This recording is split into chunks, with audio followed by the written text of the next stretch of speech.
अरे घूरना बंद करो, पहले सब्सक्राइब करो। हेलो दोस्तों, स्वागत है आपका अपने YouTube चैनल ड्रीम क्लासेस पर।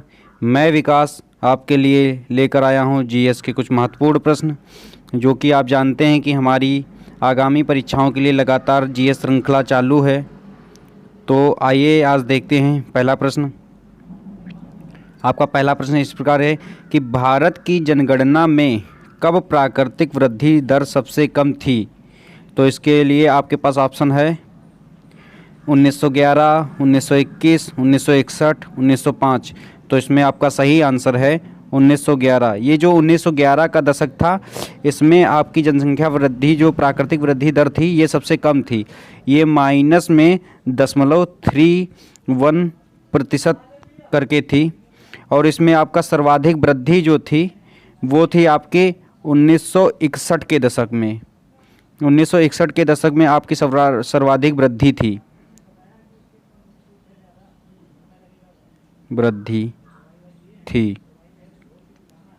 आइए देखते हैं अगला प्रश्न। चंदन के वृक्ष सर्वाधिक कहाँ पाए जाते हैं? तो आपको पता होगा, आपके पास ऑप्शन है कर्नाटक, मध्य प्रदेश, उड़ीसा, केरल। तो इसका सही आंसर है आपका कर्नाटक। मध्य प्रदेश में आप जानते हैं कि सर्वाधिक बाघों की संख्या जो है आपकी वो मध्य प्रदेश में है। सर्वाधिक बाघों की संख्या जो है आपकी मध्य प्रदेश में है। उसके बाद आपके कर्नाटक में पाए जाते हैं। और आप जानते हो कि उड़ीसा में जो है भीतरकनिका अभयारण्य जो है वो आपका उड़ीसा में है। केरल में अभी आप हाल ही में केरल में जो है आपका करंट अफेयर से रिलेटेड क्वेश्चन है कि यहाँ पर पहली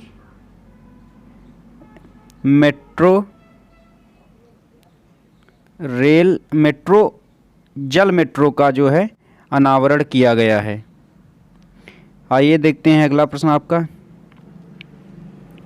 आपका अगला प्रश्न है कि निम्नलिखित में से कौन सा पूर्णतः हिमाच्छादित महाद्वीप है? हिमाच्छादित का अर्थ होता है मतलब कौन सा पूरा बर्फ़ से ढका हुआ महाद्वीप है, बर्फ़ से ढका हुआ। तो इसका आपके पास ऑप्शन दिया हुआ है उत्तरी अमेरिका, एशिया, ऑस्ट्रेलिया, अंटार्कटिका। तो इसका सही आंसर है आपका अंटार्कटिका। आप जानते होंगे कि ऑस्ट्रेलिया में जो है ग्रेट बैरियर रीफ, आपसे प्रश्न पूछ लेता है कि ग्रेट बैरियर रीफ कहाँ पाई जाती है? तो ये ऑस्ट्रेलिया में जो है पाई जाती है, जिसको कोरल रीफ भी कहते हैं, प्रवाल भित्ति, कोरल रीफ। और इससे क्या प्रश्न बन सकता है? एशिया, उत्तरी अमेरिका दिया हुआ है। चलिए देखते हैं आगे। आपका मानव शरीर में कैल्शियम संतुलन तथा, ये यार गलत हो गया आपका कुछ, ये यहाँ पर अस्थियों है। ये आपका जो है ये अस्थियों है, वही हम कह रहे थे, टाइपिंग एरर हुआ है। मानव शरीर में कैल्शियम तथा अस्थियों में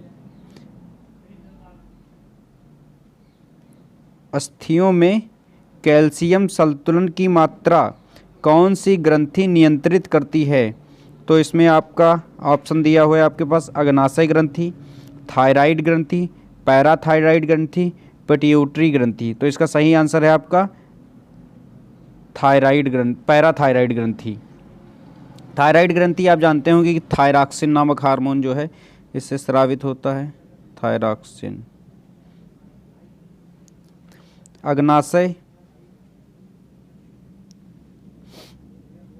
अग्नाशय से कौन सा हार्मोन और रस स्रावित होता है ये आप बताएंगे कमेंट में, या तो हम आपको अगले सेट में कराएंगे इसके बारे में। बिलीरुबिन व, ये बहुत एरर हो रही है, बिलीरुबिन व बिलीवर्डिन है ये,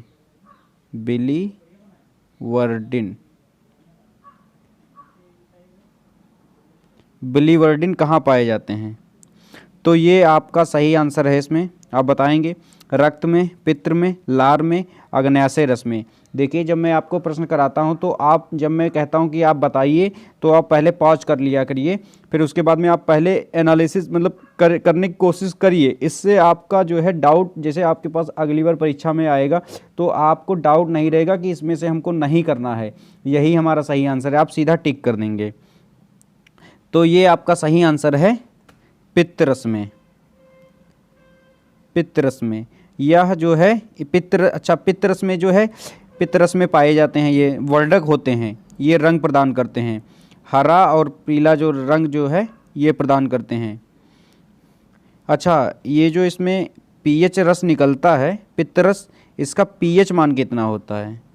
पित्त रस का पीएच मान जो होता है वो 7.6 से 7.77 होता है। ये बहुत पूछा भी जाता है कि पित्तरस का पीएच बताइए आप। आपके पास अगला है, निम्नलिखित में से कौन सी बीमारी अलिंग गुणसूत्र की संख्या में परिवर्तन आने से होती है? मतलब आपका गुणसूत्रों में जो है परिवर्तन होता है तो होता है, तो आपका इसमें आपके पास ऑप्शन दिया हुआ है Klinefelter syndrome, Down syndrome, Edward syndrome, Turner syndrome. तो इसमें आपका सही आंसर क्या हो जाएगा बताइए आप? आपका इसमें सही आंसर है डाउन सिंड्रोम। डाउन सिंड्रोम में जो है इसमें आपके 47 गुणसूत्र हो जाते हैं, गुणसूत्र हो जाते हैं। अच्छा, इसके बारे में सर्वप्रथम कब बताया गया था? इसके बारे में सर्वप्रथम एक वैज्ञानिक रहे हैं लैंगडाउन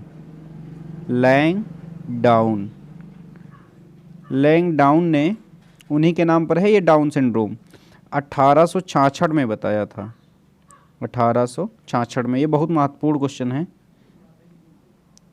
और इसमें क्या कहते हैं, ये टर्नर सिंड्रोम में आपका क्या होता है बता देते हैं आपको थोड़ा सा। टर्नर सिंड्रोम में आपका 45 गुणसूत्र प्लस आपका 44 प्लस एक एक्सओ जो है, केवल एक गुणसूत्र जो है ये यहाँ पर गड़बड़ हो जाता है। अब आपका अगला प्रश्न है, प्रश्न नंबर 7 देखते हैं। जब पानी को 0 से 10 सेंटीग्रेड तक गर्म किया जाता है तब इसका आयतन, आपके पास आंसर है, घटता है, बढ़ता है, नहीं बदलता है। तो पहले घटता है और बाद में बढ़ता है, तो इसका सही आंसर है पहले घटता है बाद में बढ़ता है। अच्छा, आप जानते होंगे कि जब 0 से 4 सेंटीग्रेड तक पानी को गर्म किया जाता है तो पानी का घनत्व ज़्यादा तथा आयतन कम होता है। ये आपका बहुत प्रश्न पूछा भी जाता है पेपर में। आपके पास अगला प्रश्न है उत्तर प्रदेश से रिलेटेड।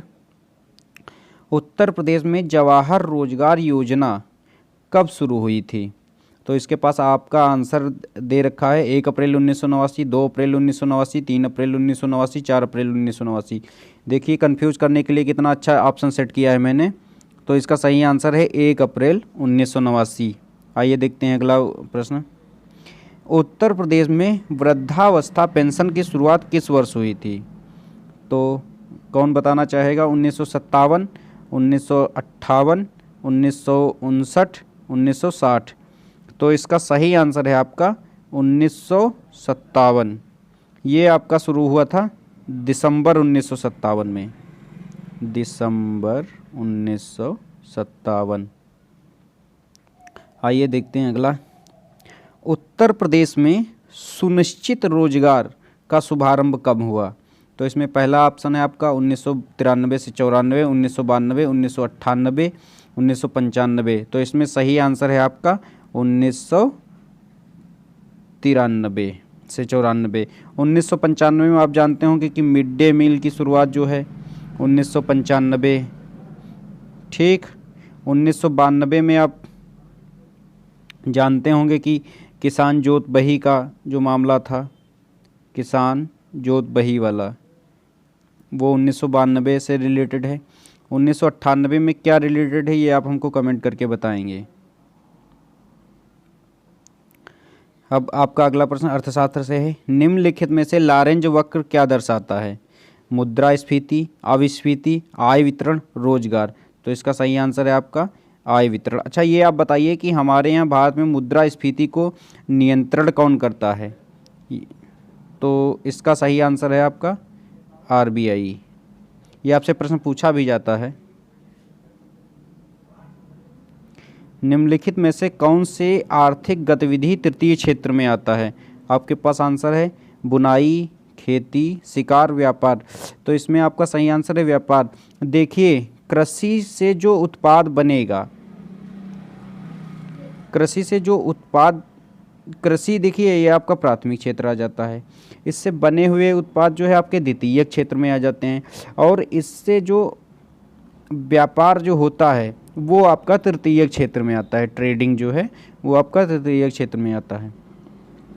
आपका अगला प्रश्न है, हाल ही में किस राज्य या केंद्र शासित प्रदेश में दरबार मूव प्रथा समाप्त की गई? और ये प्रथा हम आपको बताएंगे कि ये प्रथा जो है 149 साल पुरानी प्रथा थी। 149 साल पुरानी दरबार मूव प्रथा थी। तो इसका आपके पास ऑप्शन दिया हुआ है दिल्ली, जम्मू एंड कश्मीर, पुदुचेरी। तब इसमें आपका सही आंसर है जम्मू एंड कश्मीर। पुदुचेरी के अभी हाल ही में ईडन तट को जो है ब्लू फ्लैग का दर्जा दिया गया है, और तमिलनाडु के कोवलम तट को ब्लू फ्लैग का दर्जा दिया गया है। बहुत महत्वपूर्ण है, आप याद रखिएगा, ये आपके करंट अफेयर की दृष्टि से बहुत महत्वपूर्ण है। कोवलम तट का दर्जा जो है दिया गया है।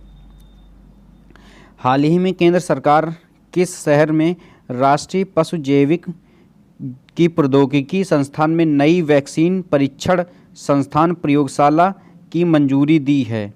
तो इसका सही आंसर आप बताएंगे क्या है? हैदराबाद, ग्वालियर, लखीमपुर, बीजापुर। तो यार इसका सही आंसर है आपका हैदराबाद। हैदराबाद।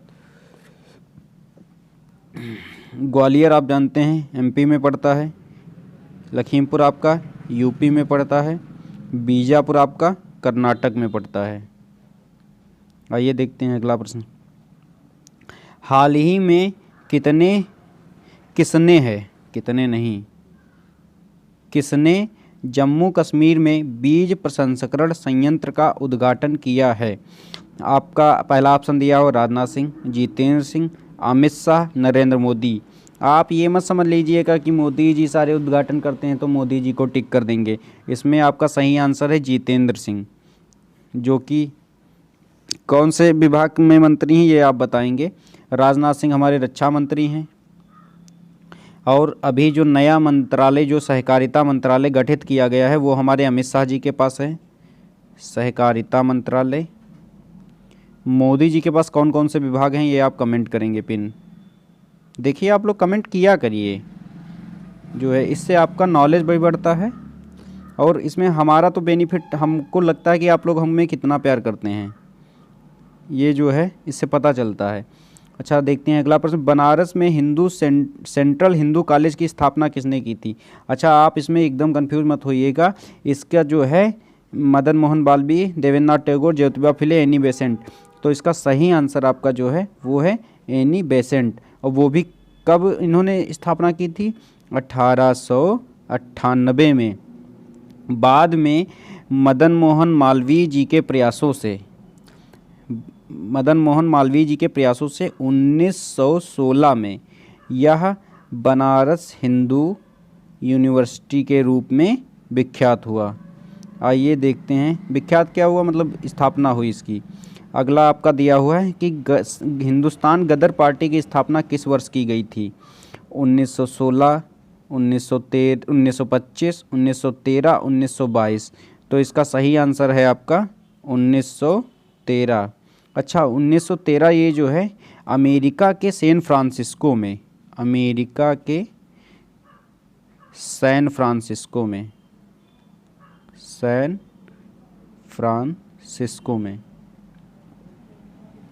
सैन फ्रांसिस्को में। और इसकी स्थापना की किसने थी? इसकी स्थापना की किसने थी? ये जो है आपके लाला हरदयाल।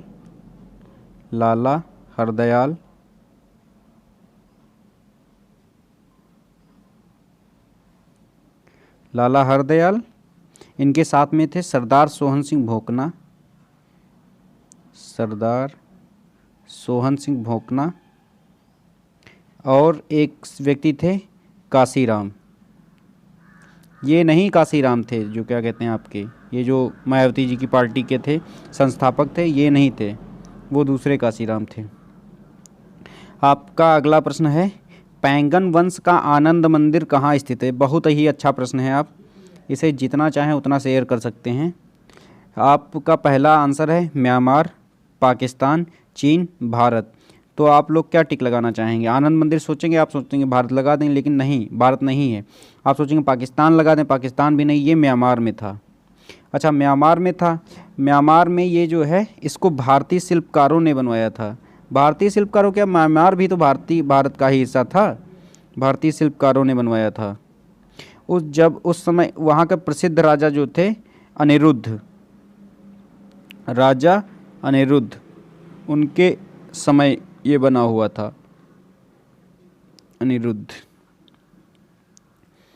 आपका अगला प्रश्न है, भारतीय संसद में शामिल है लोकसभा, केवल राज्यसभा, केवल राज्यसभा एवं लोकसभा, लोकसभा, राज्यसभा एवं राष्ट्रपति। तो इसका सही आंसर है आपका लोकसभा, राज्यसभा एवं राष्ट्रपति। ये आपसे प्रश्न पूछा भी बहुत जाता है। अच्छा हाँ, ये आर्टिकल 79 से 122 के अंतर्गत जो है ये हो जा रहा है सारा कुछ जो आपका है। अब आपके पास अगला प्रश्न है, अफ्रीका का सर्वोच्च पर्वत माउंट किलिमंजारो अवस्थित है। ये आपके पास आंसर है कि कहाँ पर स्थित है? तो केन्या में, मलावी में, तंजानिया में, जाम्बिया में। तो इसका सही आंसर है तंजानिया में। अच्छा, केन्या में क्या स्थित है? केन्या में आपको पता होगा यूएनईपी का पर्यावरण जो संस्थान है, उसका केंद्र जो है केन्या की राजधानी नैरोबी में स्थित है, नैरोबी। चलिए, आज के लिए 20 प्रश्न आपके हो चुके हैं। अच्छा, यदि कोई भी आपको कोई कमी नज़र आती है तो आप अपना सुझाव और सजेशन जो है कमेंट में पिन कर सकते हैं कि मतलब हमको क्या सुधार करना चाहिए, क्या नहीं करना चाहिए। ये देखिए, ये आपका अपना संस्थान है, आप यहाँ पर अपना सुझाव वगैरह दे सकते हैं। और हमारा ये सेशन आप अगर जो इतनी देर देख रहे हैं उसको देखने के लिए धन्यवाद। आप हमसे जुड़े रहिए, आगे ऐसे ही अपना प्यार बरसाते रहिए। शेयर ज़रूर कर दीजिएगा लेकिन।